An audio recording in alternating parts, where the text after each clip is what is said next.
Please subscribe nyo ako sa iba ko pang YouTube channel. Please follow nyo ako sa iba ko pang social media account ko. Lalo na sa TikTok ko. Yun. So yun na nga mga kalbil. Dadalhin ulit na namin si Papa ngayon sa emergency. Sa may General Hospital. Papalitan ulit namin ng catheter. Ang update kay Papa, yung bedsore niya, lumalala hanggang likod na. Kaya yun, malaking tulong to. May nagbigay no, ng gamot sa pang bedsore ni Papa. Maraming salamat sa nagbigay. Hindi ko na sabihin ko sino kasi basta alam niya na yung kung sino siya. Maraming salamat sa nagbigay. May mga yung bedsore niya kasi ni Papa, malala. Hanggang likod na. Kanina pinaliguan namin. Dami dito sugat-sugat. Ganun. Ayun, dadalhin namin si Papa sa General Hospital. Ibigay na natin doon itong kay Papa. Para magamit na to, no? Pseudo cream. Ayan, bigyan natin kay Papa para sa bedsore niya. Tara. Ito may binigay, bedsore. Ayan, Papa. Ito pala ang 100 spotlight na aming ibinebenta sa PV Team Solar. Bedsore kay Papa yan. At napakatibay pa. Ano mga rebel, papalitan na natin yung capital si Papa. Kapawag ng taxi. Mga rebel, ano ngayon? Maliwanag, first time na maliwanag pa tayo pupuntang General Hospital medyo. Hindi na naman makaisip Papa. Tapos second na problem, bedsore niya lumala lang hanggang likod. Pag ng taxi mga rebel, hindi natin kung mahirap ngayon kumuha ng taxi kasi pag gabi mahirap ngayon medyo maliwanag. Okay na po. Pagka natin catheter.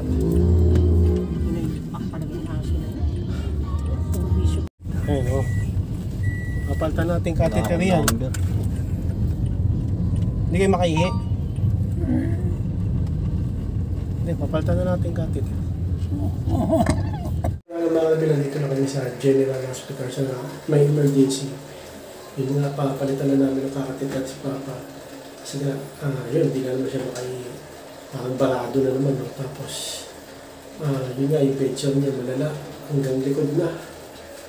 Kaya, kanina pinaliguan namin. Ang dami rin siya naman. Tapos pinatagilid namin. May nagbigay ng ng gamot ng bedsore. Thank you.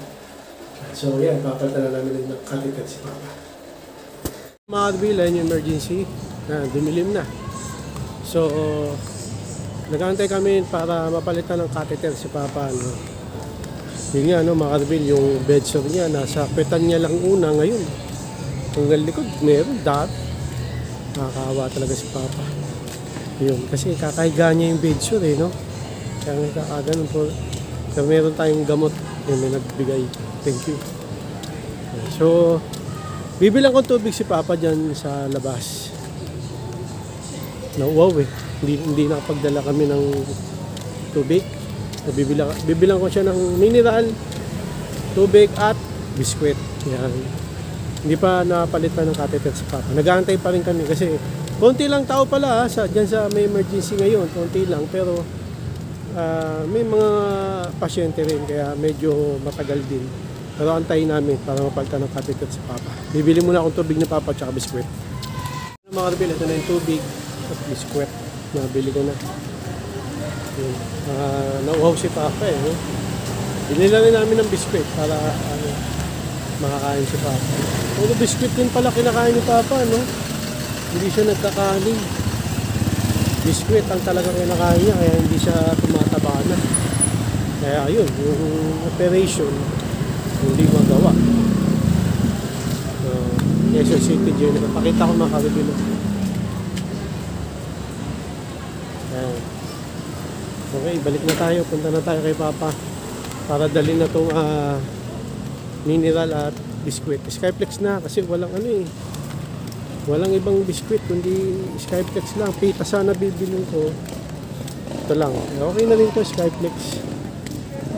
Sarap na rin. Okay, dalhin natin kay Papa. Ayun, first time pala namin na maaga kami. Ngayon kasi kadalasan pumupunta kami dito 10 ng gabi, 9 natatapos kami. Alas 12 na ng gabi. Makakawi kami mga 1. Ngayon, maga kami. Ngayon emergency. Okay, daling ko na to mga kaibigan kay Papa. Para makainom siya tsaka makakain din. Mga kaibigan si Papa. Papa, ano natin, palitan ng catheter. Napapalitan na namin ng catheter si Papa. Grabe, sakit ni Papa. Nakakaawa ako talagang paglagay yung pagtanggal pa lang, aray, sabi ni Papa, aray. Yung naglagay ng catheter parang hindi masyadong marunong gano'n. Yung mga dati naman, pag tanggal, di mo nasasaktan si Papa, tsaka paglagay, di masyadong nasasaktan. Ngayon, yung naglagay, yung pagtusok ng catheter, pag sa catheter, pagbalik dun sa yung bagong catheter para paglagay sa ni Papa, aray si Papa, aray, naawa ako.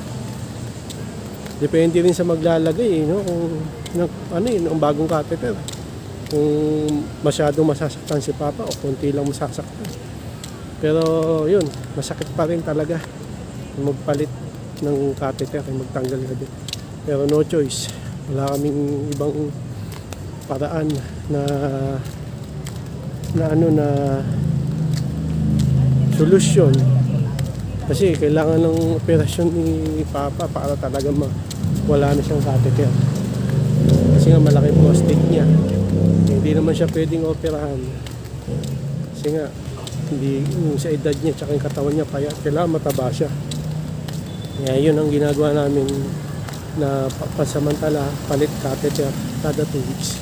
Pero yun nga masakit ang magpapalit ng catheter. Tanggal pala ng catheter, sakit niya, tapos papalitan sa. Natawag na akong taxi mga kaibigan, uwi na. Pabukasin nga konting ilaw, kuya. Ano ba yan? Teka, sandali. Sige. Ano kanyo? Ilaw po, pwede pa kayo. Ayun. Okay na, uwi na tayo. Yung driver pa, 79 years old. 79 ka na, tay? Oo. Ayun o. Kabataan niya, tay. Di kayo manginginom, no? Buhay ng tao, kahit mag-inom ka, hindi ka mamamat. Meron namang hindi umiinom, patay agad. Ganun lang ang buhay ng tao. Hindi pare-pareho yan. Lahat kinakain ko, nakinginom ako, naninigarilyo.